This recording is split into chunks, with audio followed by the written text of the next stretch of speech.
Welcome to Save As Ability, a podcast to educate and inform you about disability employment issues.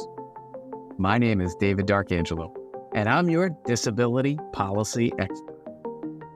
Hey everybody, welcome back for another episode of Save As Ability. It's David D'Arcangelo, great to be with you. And as I mentioned in the previous episode, this is a little bit of a two-part episode in honor of National Disability Employment Awareness Month. We're trying to bring attention to this because to me, you know, you hop on social media and you can see the major influencers out there, whether it be Joe Rogan, Tucker Carlson, you know, all these types of people. And yeah, it's entertaining and infotainment and all that, but they don't touch this issue. To me, this is like the biggest domestic issue that nobody has touched. Well, I'm touching it here and we're talking about it because this involves tens of millions of Americans with disabilities, right? There's 44 million Americans with disabilities. And then there's like a large percentage of that is the working age. So in episode 1, we talked about are these big government interventions helping or hurting people with disabilities? Well, I think we concluded that, yeah, there's some things that help, put in civil rights and setting fair rules and things like that. Good. Okay, we agree on that. But for the large part, the results have been terrible. And really, I think have hurt people with disabilities by not providing adequate access to opportunities to pursue independence and self-determination. Don't believe me. Go look at that episode. Look up the data. We're putting the data in the description, okay? Don't believe me. This isn't some political rant I'm on here. You know us at Save As Ability. We're playing it down the middle here, okay? So yeah, there's some good things that result of the government setting the rules and ADA and civil rights. Yes, we believe that, everything, okay. However, creating all these bureaucracies and all these regulations and just the ROI, we wouldn't have 70% of all working age Americans with disabilities not employed. Okay. So this episode is all about what is the role of government relative to working age people with disabilities in employment. All right.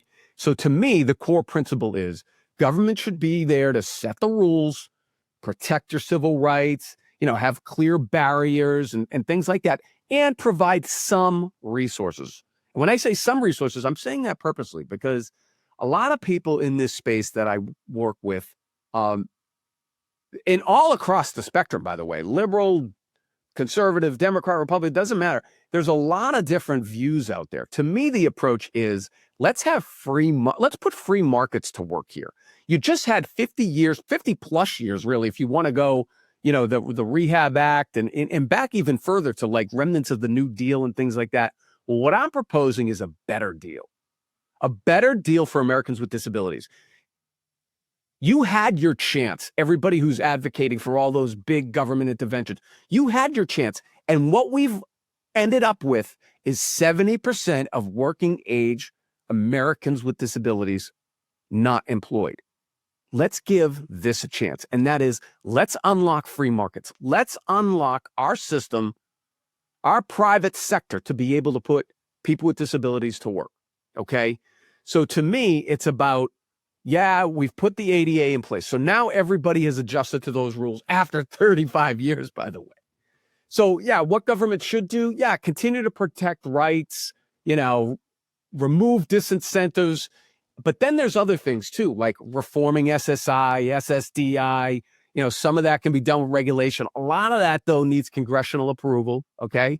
So we should do some of that, definitely. But the larger thing to me to unleash prosperity is to enable markets. Let's encourage business-friendly policies that make hiring and accommodating workers with disabilities easy. And not only cost neutral, but why can't it benefit the business, which will then employ the person with the disability? You've heard it here. We're almost at 100 episodes. How many times have I said, when the person with the disability gets a long-term employment engagement, yes, it helps the person with the disability, which is the main goal, but then it helps the employer, which is another important goal. And then guess what? It helps society and helps the taxpayers. It just is the right way to do it. So literally when it's done well, it's a win, win, win without spending even any more money or costly regulations and things like that.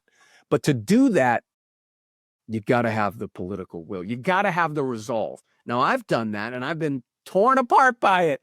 You know, you Google my name, and it's this mean guy. Why? Because I'm reforming things, and I'm breaking down these big, public sector unions, for example. Go to John Stossel. Go to any, the good government people. It's like, in order to get these reforms through, you've got to get them on board, and they've resisted it. Okay. So I ask anybody out there, if you'd like to come on, we'll have you on an episode. We'll have you as a guest on Save Visibility. Tell me why I'm wrong. Okay.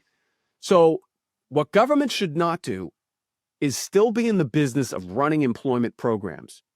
These have been a disaster. They have not worked to the amount of money that we're putting in. Okay. And what you're doing is you're selling people with disabilities short. This is just like affirmative action, where you're lowering the bar instead of just keeping the bar here for everybody. We shouldn't be separating.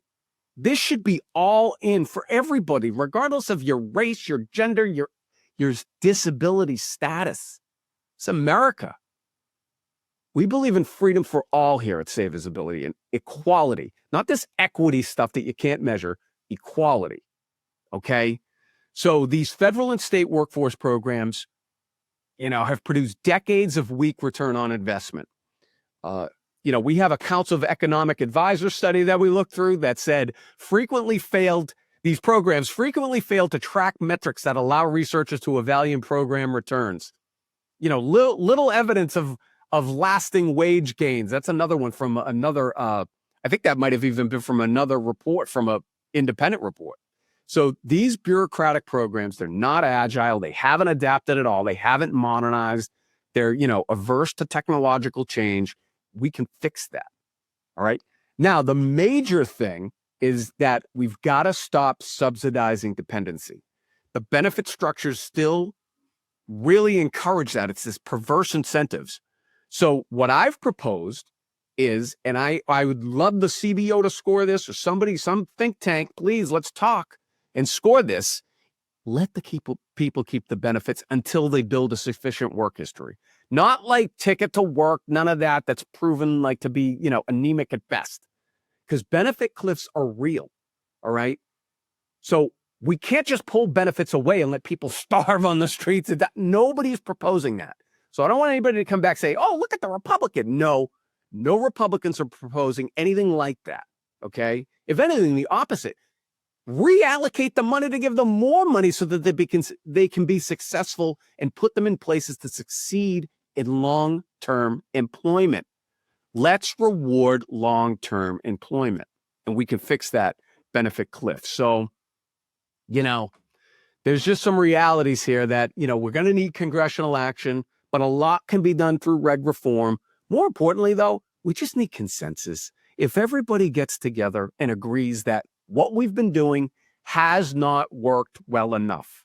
Okay. I'm not saying it hasn't worked at all. There are instances and there are certain situations. Okay.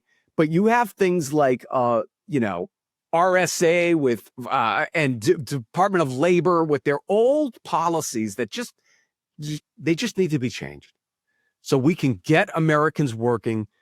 It's a win-win-win when done well. You know how I feel. So, all right, to wrap up, the bottom line is that government's role should be limited. It should be structural and ensure fairness, all right? But the real way to do this is to put the private sector to work, put industry to work, okay? We know that now civil rights are protected with the ADA and all that to stop discrimination. But the reality is, let's make this a jobs program. Let's put these tens of millions of Americans with disabilities to work. They want to work. We have report after report that indicates they can be some of your best workers, all right, just with a little bit of reasonable accommodation. All right, so this is for National Disability Employment Awareness Month. You know how I feel. Let's let the private sector, let's unleash prosperity by letting free markets work. Less government intervention. It'll benefit people with disabilities. The other ways have had their chance. It's time now to go into this. All right, so let me know how you feel about it. We love people with disabilities here. It's David D'Arcangelo, another episode of Save Visibility, and I hope you have a great day. For more information about disability employment issues, please visit our website, disabilityemploymentsolutions.com. The Save As Ability podcast is available on Apple Podcasts, Spotify, our YouTube channel at Disability Policy Expert, or wherever you stream your podcasts. Subscribe, stream, rate, and review our shows. Your ratings and reviews help our show reach new audiences. Produced by Pod Pro Entertainment. Save As Ability lives within a network of podcasts located at podproentertainment.com. #TheNewRadio. Again, my name is David Darkangelo, and I'm your disability policy expert. Until next time, thank you. I hope you have a great day.